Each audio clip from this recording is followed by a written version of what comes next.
Israel अपने अस्तित्व की जंग लड़ रहा है, वहीं मिडिल ईस्ट में उसके चारों तरफ एक ऐसा आग का चक्र तैयार हो गया है जिस पर कदम रखते ही इजरायली सेना के ऊपर बम और गोले बरस रहे हैं। हिजबुल्लाह के घातक हमलों से इजराइल को काफी नुकसान पहुंच रहा है। इजरायली सेना के लिए ये जंग अब सिर्फ हमास के साथ सीमित नहीं रह गई है। इस जंग में अब आईडीएफ को हमास के साथ साथ उसके प्रतिरोधी गुटों का भी सामना करना पड़ रहा है। हिजबुल्लाह हर घंटे और हर दिन अपने हमलों में इजाफा कर रहा है।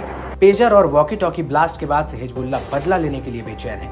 बदले की आग में हिजबुल्लाह ने इजराइल पर 300 से ज्यादा रॉकेट दागकर अब तक का सबसे बड़ा हमला किया। हिजबुल्लाह यही नहीं रुका है, उसने इजराइल की खुफिया एजेंसी मोसाद को निशाना बनाया। जी हाँ, हिजबुल्लाह ने पहली बार इजरायली खुफिया एजेंसी मोसाद के मुख्यालय पर मिसाइल दागने का दावा किया है। हिजबुल्लाह ने सुबह घोषणा की कि उसके लड़ाकों ने तेल अवीव के उपनगरीय इलाके में मोसाद मुख्यालय को निशाना बनाकर कादर एक बैलिस्टिक मिसाइल दागी। समूह के बयान के मुताबिक मोसाद उनके नेताओं की हत्या और पेजर तथा वॉकी टॉकी विस्फोटकों के लिए जिम्मेदार है, जिसमें दर्जनों लोग मारे गए और लेबनान में हजारों लोग घायल हो गए। इसके साथ ही हिजबुल्लाह ने कहा कि यह हमले का गाजा पट्टी में दृढ़ फिलिस्तीनी लोगों और उनके बहादुर और सम्मानजनक प्रतिरोध के समर्थन में है, लेबनान और उसके लोगों की रक्षा के लिए है।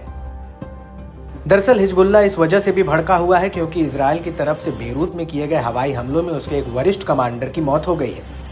इजराइल और हमास के बीच जारी जंग में ऐसा पहली बार है जब हिजबुल्लाह ने तेल अवीव पर रॉकेट से हमला किया है।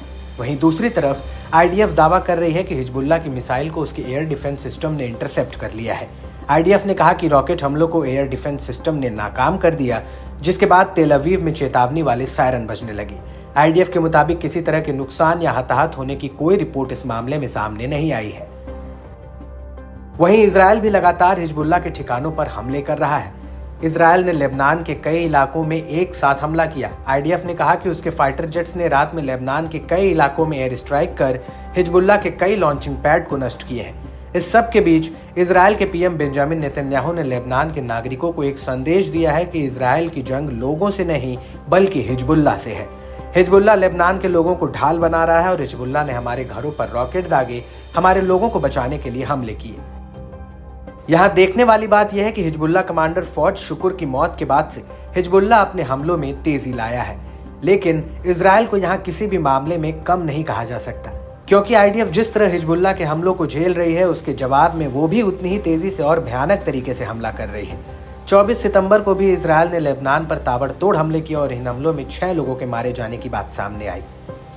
यह हमला बेरूत के दक्षिणी उपनगरों में हुआ, जहाँ हिजबुल्लाह का प्रभाव अधिक है। इस बीच लेबनान की राजधानी बेरूत में हिजबुल्लाह के एक और वरिष्ठ कमांडर इब्राहिम कुबैसी की मौत का मामला भी सामने आया। इजराइल और हमास की जंग में पूरा मिडिल ईस्ट युद्ध का जंगी मैदान बन गया है, जहां दोनों ही एक दूसरे के आगे सरेंडर करने या समझौता करने की बजाय युद्ध की सहायता से जीत की ओर बढ़ना चाह रहे हैं। लेकिन ये जंग अभी इतनी जल्दी किसी एक के पाले में जाती हुई नजर नहीं आ रही है।